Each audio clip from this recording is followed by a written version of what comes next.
Halo, selamat berjumpa kembali dengan saya Pak Budi dalam program Matematika Mudah.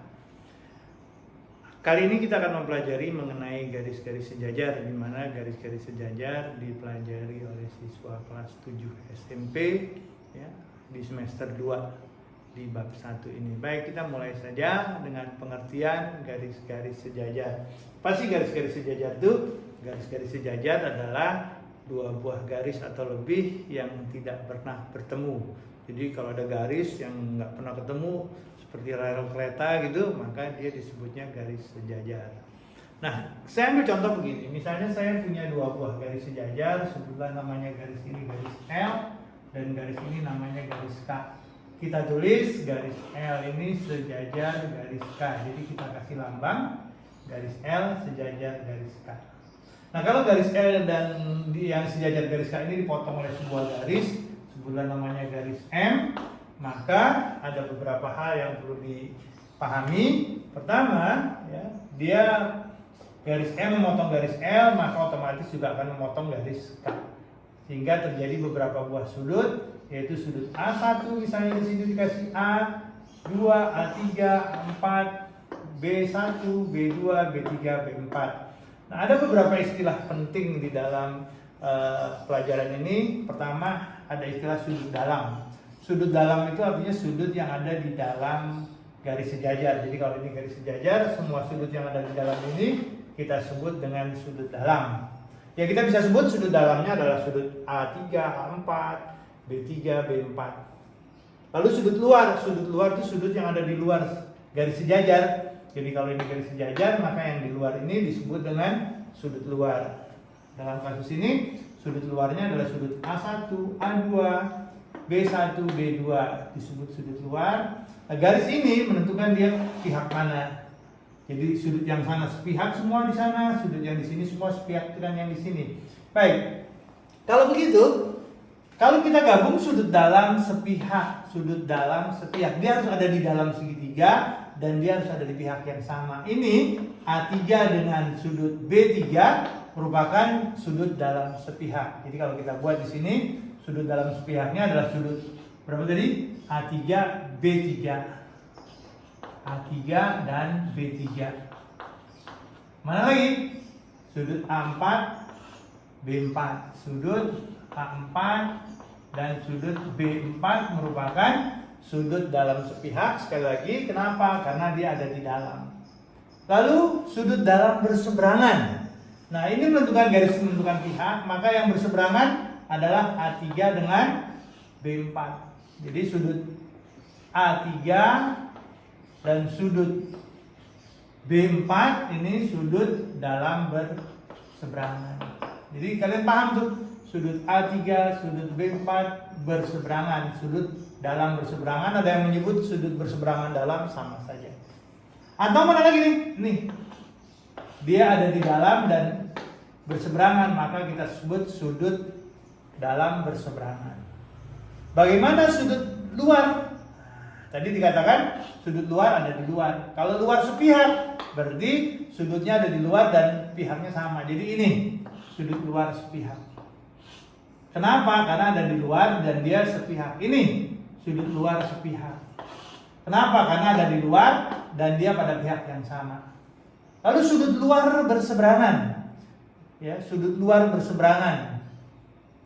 Ya, dia ada di luar dan dia berseberangan. Ini misalnya nih, sudut A1 di luar dengan terus berseberangan dengan sudut B2. Jadi kalau di sini sudut A1 dengan sudut B2, sudut A1 dan sudut B2 merupakan sudut luar berseberangan. Dia pihaknya beda.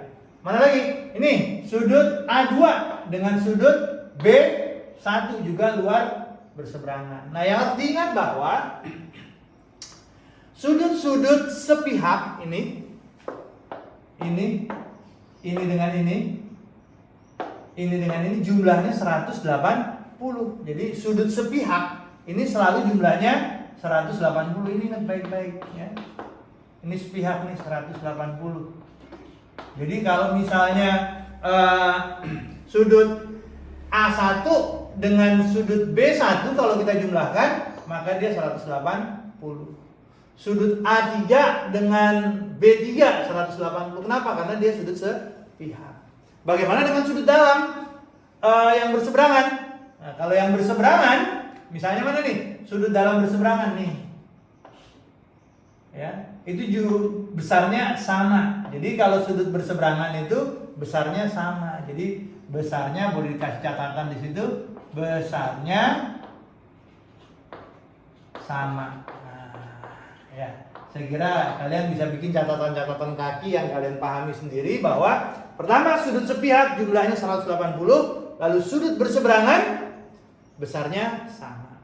Contoh lagi, misalnya A2 dengan B1 ini berseberangan. Karena dia berseberangan, besarnya sama. Baik. Lalu sudut sahadap.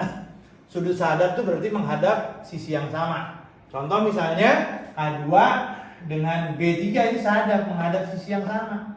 Lalu A4 dengan B1 ini sahadap. Jadi kalau kita gambar kira-kira secara sederhananya, sahadap itu kira-kira gini nih. Nah, dia ini sahadap nih. Jadi menghadap sisi yang sama. Baik, kita coba beberapa contoh. Misalnya nih contoh aplikasi yang seperti ini. Ya, ada dua buah garis sejajar. Kita sebut saja garis G dan garis I sejajar nih. Ya, lalu dipotong oleh dua buah garis, yaitu garis K dan garis J, membentuk sudut-sudut seperti yang terlihat. Kalau di sini 56, berapa sih sudut AED? AED ini sudut AED. Berapa tuh besarnya? Kita lihat. Ya. Pertama, kita lihat garis AI ini. Garis ini ada 130. Berarti di sini pelurusnya. Berarti berapa nih? 50 karena dia pelurusnya jumlahnya harus 180. Kalau di sini 50, di sini 56, lihat ini segitiga. Maka ini bisa dicari. Yaitu 180 dikurang 56 dikurang 50 lagi.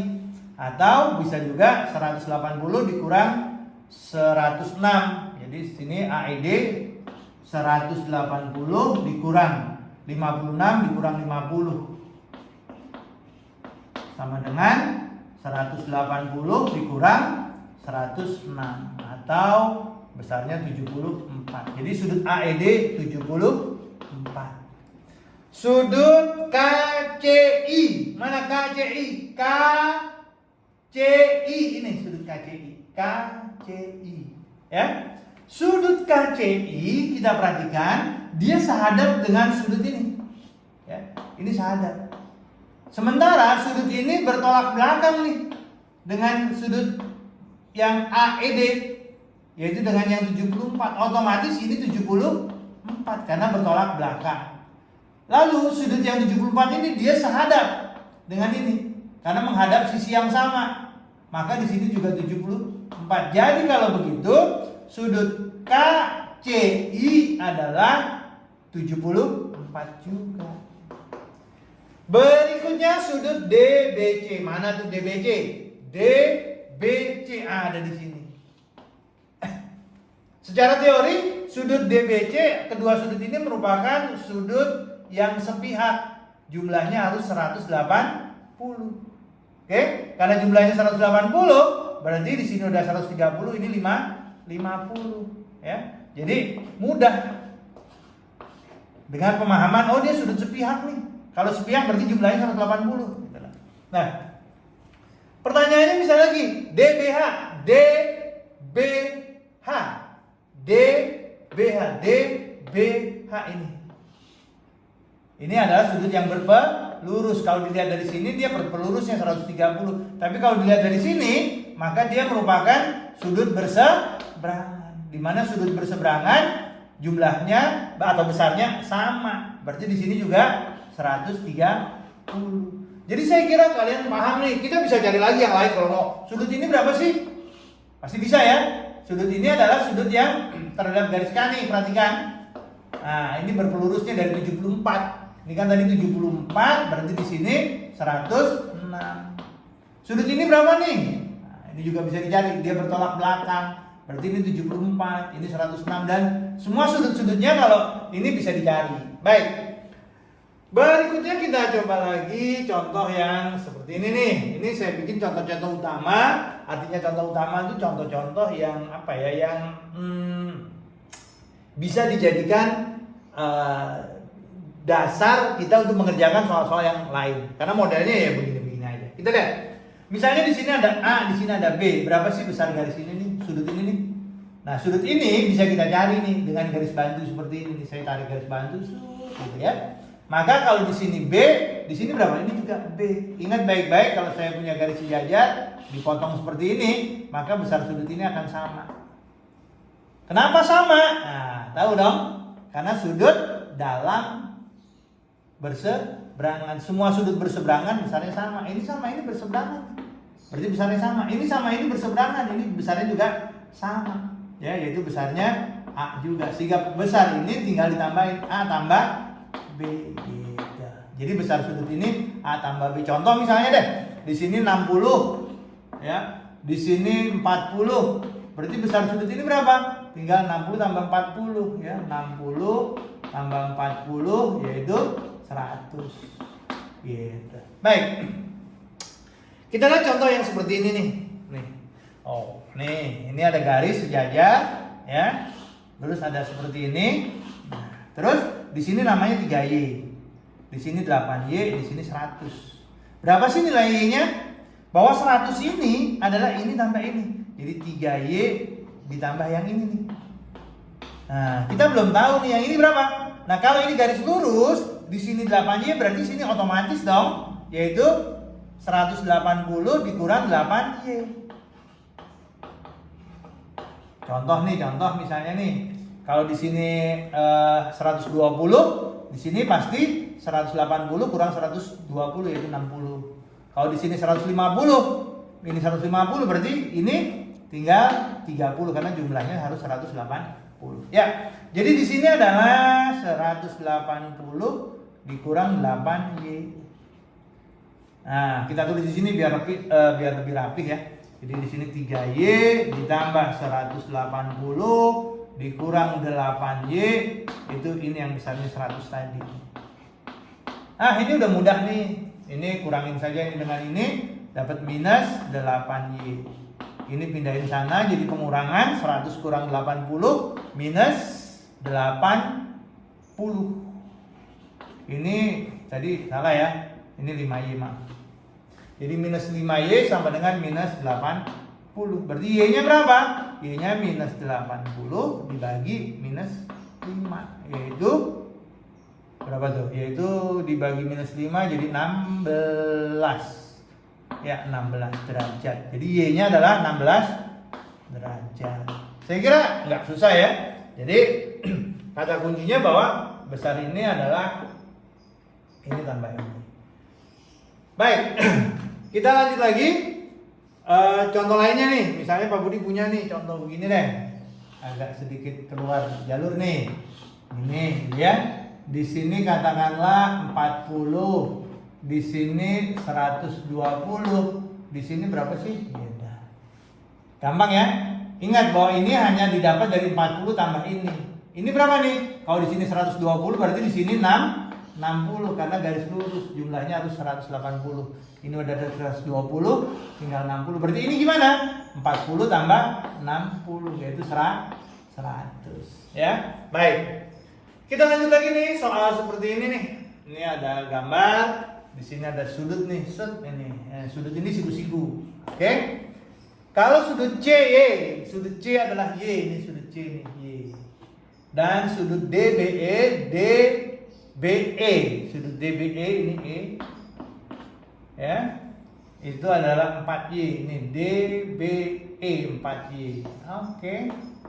Maka berapa sih nilai Y? Pasti bisa dong. Ingat ini bertolak belakang nih, berarti dia sini besarnya sama yaitu 4Y juga. Kalau begitu ini udah ada 90, sisanya diperhatikan segitiga nih. Dimana ini sama ini harus 90. Artinya kita bisa buat bahwa 4Y ditambah Y sama dengan 90. Berarti 5Y sama dengan 90. Berarti Y-nya 90 kita bagi 5. yaitu 5, 1, sisanya 40 berarti 8. Berarti Y-nya 18. Lalu sudut DBE, mana DBE? DBE nih, DBE nih.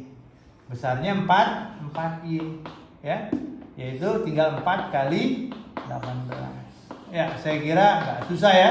40 sama 32 berarti 72 gitu. Baik. Nah, ini lagi. Contoh berikutnya ini. Ya. Kalau di sini 38 nih. Berapa sih X, Y, Z-nya? Perhatikan di sini ini segitiganya adalah segitiga sama kaki. Artinya segitiga sama kaki itu selain mempunyai dua sisi yang sama, dia juga mempunyai dua sudut yang sama. Kalau di sini X, di sini Y sudutnya, maka di sini juga Y. Baik. Perhatikan di sini 38, sudut ini dengan sudut ini merupakan sudut berseberangan. Kalau sudut berseberangan jumlahnya sama, berarti X-nya juga 38.